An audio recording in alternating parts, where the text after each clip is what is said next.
Jeffrey Epstein has been really the subject of intense fascination ever since, I'd say, the details first of his case came out. And this was back in the early 2000s when he was accused of running a child sex trafficking ring that ensnared some of the most powerful people in the world. Some notable names include former politicians such as George Mitchell, former presidents such as Bill Clinton and Donald Trump, people like Kevin Spacey, also involved, people like Chris Tucker, multi-millionaires like Les Wexner and Leon Black, even Andy, Prince Andy, that is, of England's royal family, Alan Dershowitz, all these people, academics, scientists, actors, politicians, Wall Street guys, like, they are all involved in a ring of people that set up trafficked underage girls and pretty much arrange them to have sex with these powerful people. And this pretty much ensnared everybody. And that was until this case, it was talked about in the mid-2000s, when Jeffrey Epstein pretty much got off. 13 months in a minimum security prison. Girls were still brought to him on the regular, and by the way, he was also a pretty serial rapist as well. Probably the worst out of them all, with what, according to court documents, was an egg-shaped penis. This guy, he got 13 months minimum security and was allowed to pretty much go right back at it again. The guy who, if you remember, gave him this sweetheart deal was Alexander Acosta, the guy who had to, this summer, resign after more intense media scrutiny brought by another victim lawsuit by Virginia Jeffrey from his post as Donald Trump's labor secretary. Awesome stuff. And that is, or really was, the first head to fall, the first big person to fall. And throughout the time since, we've seen a bunch of names being revealed, and a bunch of names still being classified. There's tons of John Does who we just don't know about until things decide to get revealed. But make no mistake, these are some of the most powerful people in the world who risk being exposed as pedophiles and child rapists right here. This is what is going on. And this all seemed to be going places. This seemed to be not really getting out of the public eye until this happened. Financier Jeffrey Epstein has taken his own life while he was behind bars here in New York City. Epstein was facing sex trafficking charges. NBC News investigative correspondent Tom Winter now has the very latest. Tom, what more do we know? That was on August 10th, 2019, just weeks before he was moved to suicide watch because someone tried to strangle him. It was a crooked cop with mob ties. The case is that crazy. His name was like James Tartaglione or something like that. That crooked cop tried to strangle him. He was moved to the suicide wing and placed under high alert, under the scrutiny of cameras that suspiciously broke in the hours leading up to his death, and in a bedroom with sheets that are a millimeter thin and would almost clearly break under any sort of stress, which, by the way, is supposedly how Epstein killed himself, with these bed sheets. He tied them around his neck and around a bedpost, and then kind of pitched himself with great force off of the bedpost, killing himself. And that is there was one particular bone in his neck, the hyoid bone, which, as the Washington Post reported, and just 6 days ago, a forensic pathologist hired by Jeffrey Epstein's brother confirmed that the hyoid bone pretty much, if it's not always a murder, let's put it like this. It's not always a murder when the hyoid bone is broken, but if it's a murder, the hyoid bone is broken. So, yeah, and I mean, I highly doubt that 1 millimeter bed sheets would be sufficient in breaking someone's hyoid bone. So pretty much all evidence except for the official story points to the idea that, yes, Jeffrey Epstein was strangled by someone.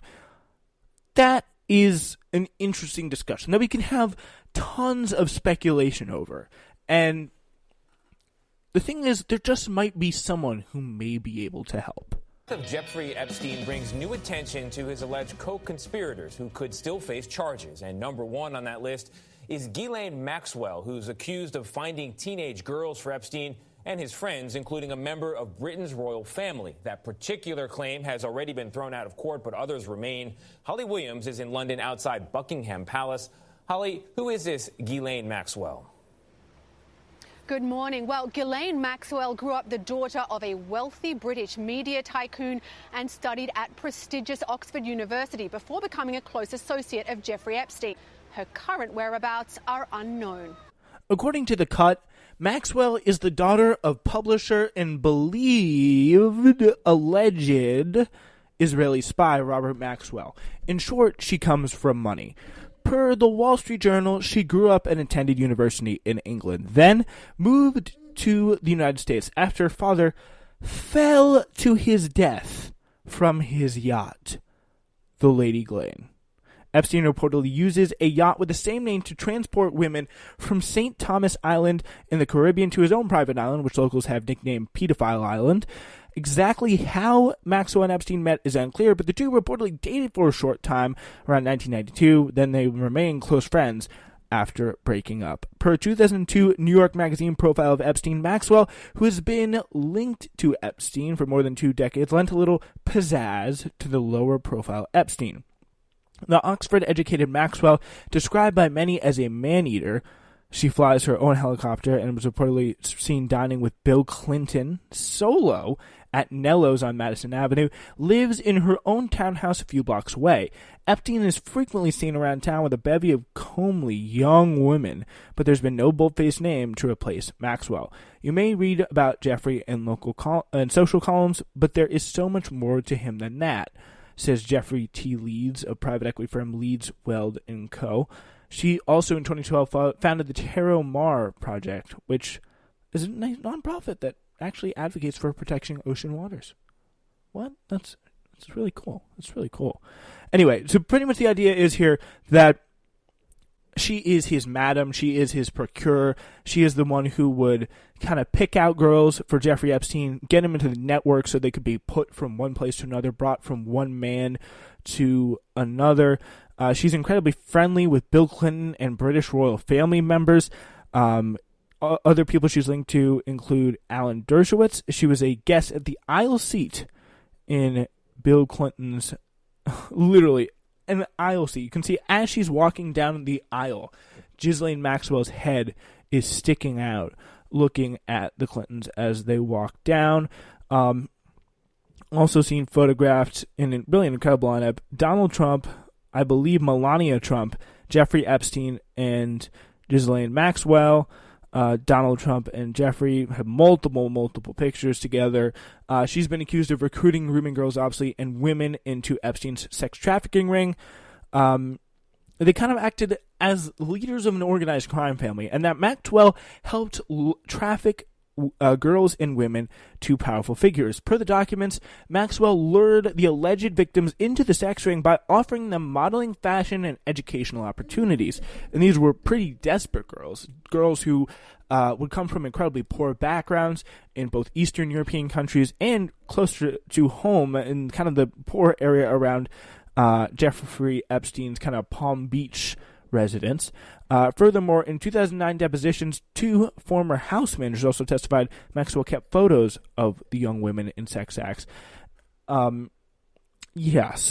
this is no peachy person. On August 9th, evidence suggested that Maxwell played a crucial role in the alleged sex ring mounted when a federal appeals court unsealed what were long to be believed to be key documents. 2,000 pages from a 2015 defamation case filed by a woman named, as we mentioned before, Virginia Jeffrey, a victim who publicly claimed in 2009 in a lawsuit against Epstein that Maxwell had recruited her into Epstein's sex ring to be a sex slave when she was just 16. Jeffrey filed a defamation case in response to Maxwell calling her claims entirely false on numerous occasions. The case never went to trial, though as the two parties settled out of court, a U.S. District Court judge ordered a significant portion of the filings to be sealed, obviously kind of cover everybody's ass, kind of make things make things neat, let's just say, for the powerful people involved. The documents were incredibly explosive. In one part, it made public photographs showing Jeffrey standing next to Prince Andrew, Maxwell, and Epstein, all of whom she claims to have sexual relations with. According to testimony from Tony Figueroa, Epstein's former bodyguard, Jeffrey told him that she had threesomes with Maxwell and Epstein, which involved using strap-ons, dildos, and everything. Maxwell had denied her role in the alleged sex ring, as has obviously Prince Andrew. The documents also claim that Maxwell gave Jeffrey plane tickets to Thailand, where she was instructed to meet a young girl and bring her back to the U.S. for Epstein and her, a claim in part corroborated by records of Jeffrey's hotel stay, which she produced. Yeah, this really just does go on, and apparently Maxwell would even write some messages to Epstein in code. For example, one message reads, quote, "He is a teacher for you to teach you how to speak Russian. She is 2 times 8 years old, not blonde. Lessons are free, and you can have your first today if you call." The code 2 times 8 for the documents mean the girl to whom the message refers to was, you do the math, 16. And likely probably from Russia, I would have to assume. So yeah, like that is kind of the person, that's kind of the role that Ghislane Maxwell played here, intimately involved in the work of Jeffrey Epstein, probably knows just as much about what Jeffrey Epstein was doing as Jeffrey Epstein did himself. It wouldn't be a stretch to say that she knows about as much as Jeffrey Epstein based on her really close ties to everything involved in the situation. I mean, it is the truth that, and it's the only real logical step to take, is to really kind of try and dig in and figure out where in the world Ghislane may be. Even if we do find her, and even if we, or when I say we, I mean the criminal justice system, even if they really are able to bring her to justice, the thing is, in that 2007 plea deal that I talked about, the 13-month plea deal, and immunity for all co-conspirators, including Ghislane Maxwell, that included her for this crime, as Jack Scarola, a member of, or an attorney of the victims of the Jeffrey Epstein case, explains. When a non-prosecution agreement is entered into that grants immunity to Ghislane Maxwell and other named and unnamed co-conspirators for unspecified crimes, that just doesn't make any sense at all.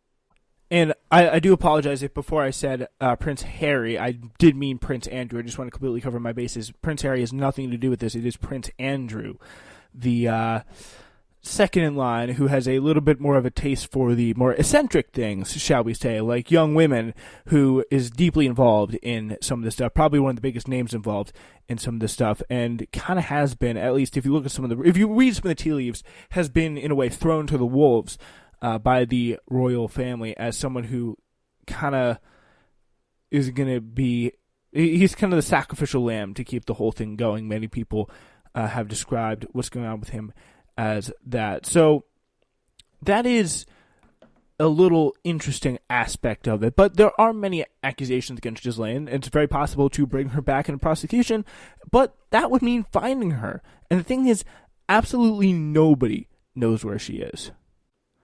We'll try to crack that code in just 40 seconds. Hey guys, just a reminder that we want to hear your voice. If you like the show, please remember to leave a 5-star review on iTunes, or let us know that you like it by commenting on Spreaker.com or any Spreaker platform, or commenting or leaving a review on whatever platform you may want to get your podcast on. If you like the show, please, again, remember to subscribe, leave a review, because that's how you can support us. Also, if you like the show, please support us by going to Spreaker.com/TSWS, scrolling down and accessing our brand new merchandise store. Yeah, check that out. It's pretty cool. You're going to want to see it. So, she has been, in fact, cited multiple times. And they have been, of course, New York Post reports recently that the British socialite, who has been obviously accused of grooming young women for the convicted pedophile Jeffrey Epstein's sex trafficking ring, she attended and this was before Epstein's death and everything kind of went crazy with him and their whole thing